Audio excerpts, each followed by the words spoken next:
Then the men rose from there and looked toward Sodom, and Abraham went with them to send them on the way. And the Lord said, Shall I hide from Abraham what I am doing? Since Abraham shall surely become a great and mighty nation, and all the nations of the earth shall be blessed in him. For I have known him in order that he may command his children and his household after him, that they keep the way of the Lord to do righteousness and justice, that the Lord may bring to Abraham what he has spoken to him.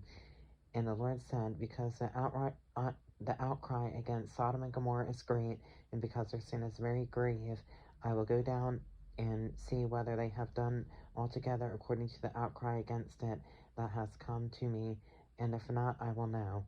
Then the men turned away from there and went toward Sodom, but Abraham still stood before the Lord. And Abraham came near and said, Would you also destroy the righteous with the wicked? Suppose there were 50 righteous within the city. Would you also destroy the place and not spare it for the 50 righteous that were in it? Far be it from you to do such a thing as this, to slay the righteous with the wicked, so that the righteous should be as the wicked. Far be it from you. Shall not the judge of all earth do right?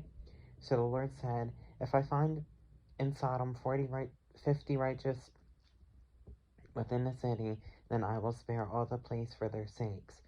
Then Abraham answered and said, Indeed now I, who am but dust and ashes, have taken it upon myself to speak to the Lord. Suppose there were 5 less than the 50 righteous. Would you destroy all of the city for lack of 5?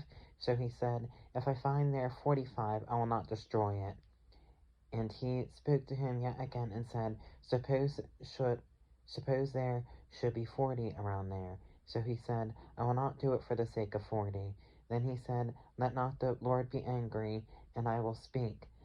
Suppose 30 should be found there. So he said, I will not do it if I find 30 there. And he said, Indeed now I have taken it upon myself to speak to the Lord. Suppose 20 should be found there.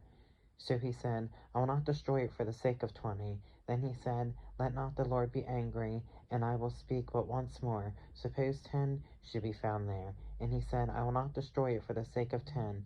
So the Lord went his way as soon as he had finished speaking with Abraham, and Abraham returned to his place.